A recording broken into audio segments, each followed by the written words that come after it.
Ensuite, dans la chambre, j'ai 2 fenêtres. Elles sont identiques. Et donc, je vais aller les dessiner. Et là, pareil, je vais partir d'un rectangle. Donc, elles sont de ce côté. Et elles s'ouvrent vers l'intérieur. Donc, je vais aller dessiner d'abord ma tablette de fenêtre parce qu'elle est un peu plus grande que mon mur. Et donc, la tablette de fenêtre, elle fait 1,05 de long. Et de large, elle fait 0,20. Voilà. Hop, ça, c'est l'emprise de ma fenêtre. Ensuite, pareil, je vais aller mettre mes montants de fenêtre. Donc, je pars d'ici. Hop. Et donc là, il va falloir que je mette 0,8, 0,08. Et ici, là, on voit que si je le veux vers le bas, ça va être moins 0,10. C'est 10 cm. Voilà, là j'ai mon montant de fenêtre qui est au bon endroit. Je vais le copier parce que j'ai la même chose de l'autre côté. Hop. Voilà. Ensuite, ma fenêtre. Donc, je vais aller d'abord dessiner une ligne. Un peu au hasard. J'ai pris le milieu des 2 montants. Encore une fois, j'ai pas dessiné la fenêtre dans le détail parce que je l'ai pas relevé dans le détail. Je sais qu'elle a 2 vantaux, donc elle s'ouvre des 2 côtés. Je vais aller dessiner ça. Ici, on va aller faire un petit... On va aller trouver le milieu. Hop.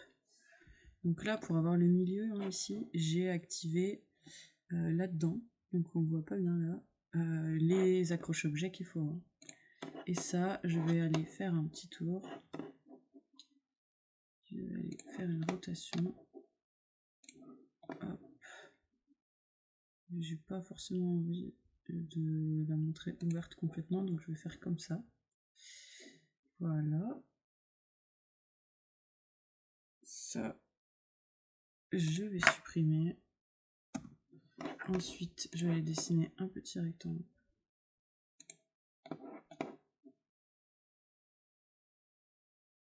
Voilà. Qui va montrer l'épaisseur de ma fenêtre. Et je vais aller faire un arc de cercle.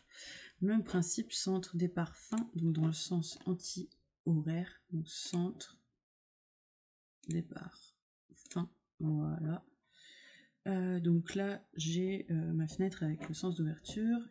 Qu'est-ce que je vais faire? Je vais aller mettre le centre ici, faire une petite ligne. Hop. Voilà, le milieu de mon vitrage, sachant qu'il y a un montant, mais on ne l'a pas dessiné. Et ensuite, on va aller faire une petite symétrie axiale de ça pour avoir l'autre côté, le deuxième ventail de la fenêtre. Hop, je prends les 2 milieux, je n'efface pas les objets sources, hein, donc je peux taper N sur mon clavier et voilà. J'ai ma fenêtre. Donc là, même principe, pour aller créer un bloc avec cette fenêtre, je tape bloc. Hop. Et là, je fais fenêtre 01. Ah, on peut la renommer fenêtre vue en plan.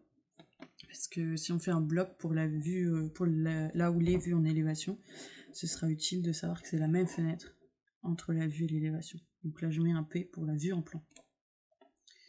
On aurait pu faire pareil pour les portes. Je sélectionne des objets, les voilà, je mets entrée et j'arrive dans l'éditeur de fenêtres. Là, j'avais pour l'instant choisi une tablette de fenêtre de 0,20. Hop, là on voit là, et en fait je me suis trompée. Donc je vais changer ici, là je suis dans l'éditeur de blocs, je vais ramener, hop, j'essaie de bien prendre le milieu, voilà, comme ça je suis droit, sinon on peut travailler en angulaire à angle droit, et donc je vais ramener de 0,05 parce qu'en fait mes tablettes de fenêtres ne font que 15.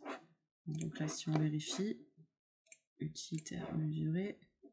Hop, voilà, 15 de large pour les tablettes de fenêtre. Là, je suis d'accord.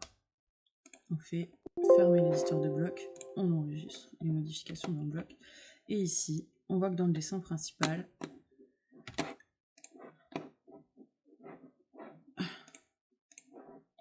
hop, notre tablette de fenêtre a bien changé et est bien à 15. Donc ça, même si une fois qu'on a mis par exemple 15 fenêtres à partir du bloc, si on modifie le bloc, ça va modifier les 15 fenêtres.